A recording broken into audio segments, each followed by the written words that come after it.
Tahukah kamu bahwa otak merupakan pusat kendali dari seluruh tubuh? Ada banyak sekali saraf yang membentang di seluruh tubuh kita yang terhubung langsung ke otak kita untuk menghantar seluruh rangsangan yang kita terima dari luar tubuh kita. Pernahkah kamu mendengar kata somatosensori? Coba kamu berada di ruangan bersuhu dingin. Eits, tapi jangan terlalu dingin. Nah kan, tubuhmu jadi merasa sangat menggigil. Pada kondisi ini, otakmu bingung, namun merespon secara cepat perubahan kondisi ini. Otak memberikan miliaran sinyal ke sel saraf, sehingga membuatmu refleks ingin menghangatkan tubuhmu kembali. Untuk penjelasan lebih lanjut, mari kita simak. Sistem somatosensori adalah suatu sistem indera yang mendeteksi pengalaman yang disebut sentuhan atau tekanan, suhu, sakit seperti rasa gatal dan geli, dan juga propriosepsi atau sensasi pergerakan otot, serta posisi persendian seperti postur, pergerakan, viscera, dan ekspresi wajah.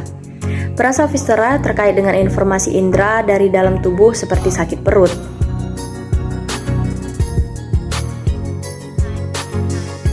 Somatosensori dibedakan menjadi 6, yaitu taktil, vestibular, olfaktori, visual, auditori, dan pengecapan.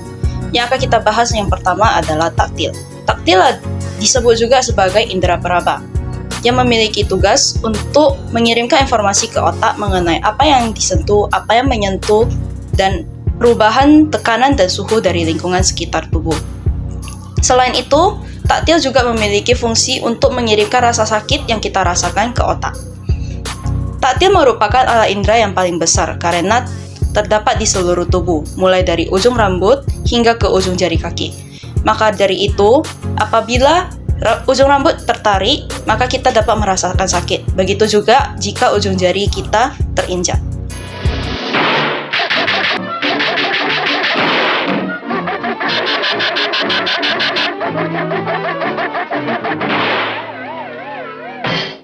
Berikutnya adalah vestibular.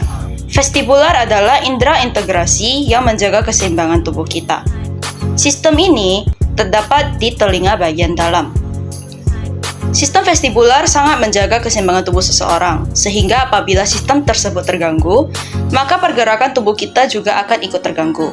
Contohnya kita bisa lihat pada animasi Naruto, di mana ninja dari desa Otogakure, Dosukinuta, yang mengeluarkan suara dengan frekuensi tinggi saat melawan musuhnya.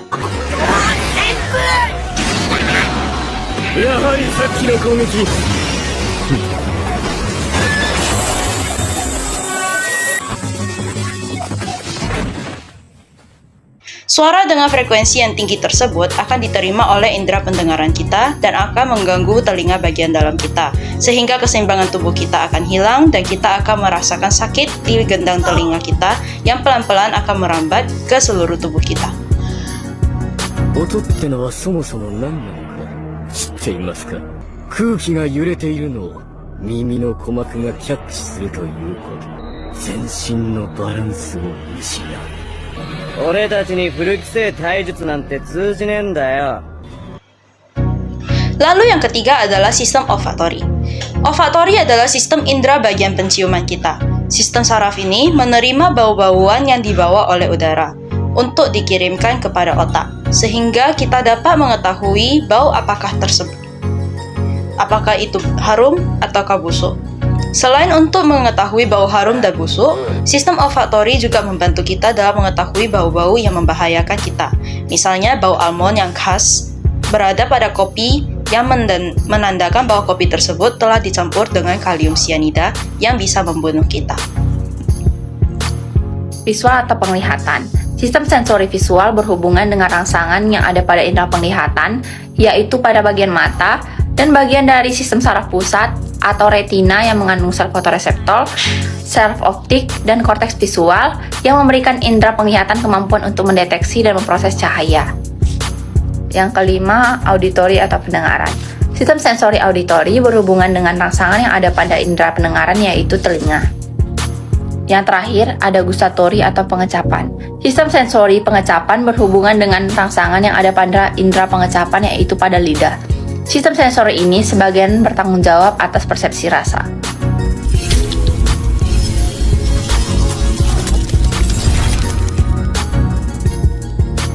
perjalanan rangsangan diterjemahkan oleh otak melewati proses yang panjang.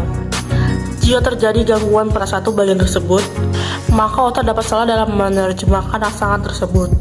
Salah satu gangguan pada sistem saraf sensorik adalah neuropati perifer, yaitu sebuah kondisi saat terjadi gangguan pada jalannya rangsangan sistem saraf tepi.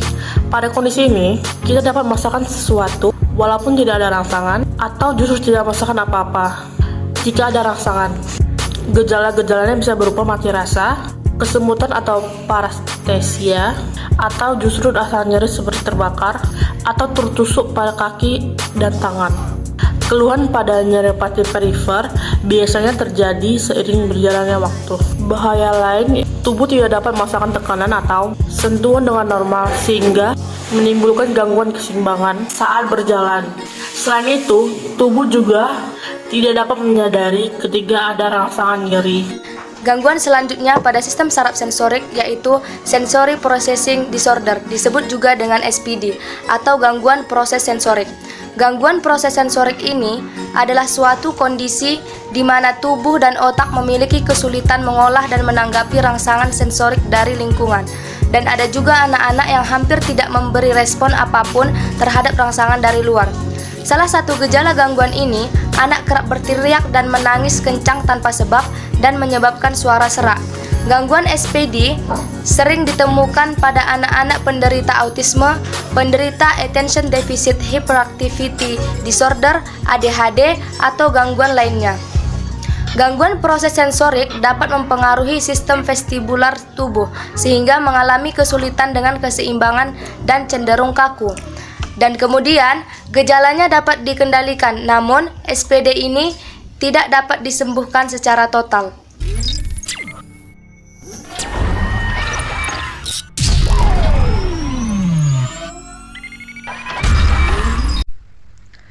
Cara terbaik untuk mencegah neuropati perifer adalah dengan menghindari atau mengendalikan faktor-faktor resikonya.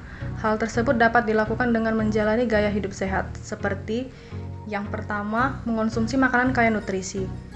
Yang kedua, berolahraga secara rutin. Namun, olahraga yang paling disarankan untuk mencegah gangguan ini adalah berenang. Mengapa? Hal ini disebabkan karena olahraga berenang termasuk olahraga yang bersifat low impact dan low gravity. Dan yang ketiga, menghindari hal yang dapat menyebabkan cedera pada saraf. Misalnya, gerakan berulang, posisi tubuh yang menekan saraf, kebiasaan merokok, paparan zat beracun, dan mengkonsumsi minuman beralkohol secara berlebihan.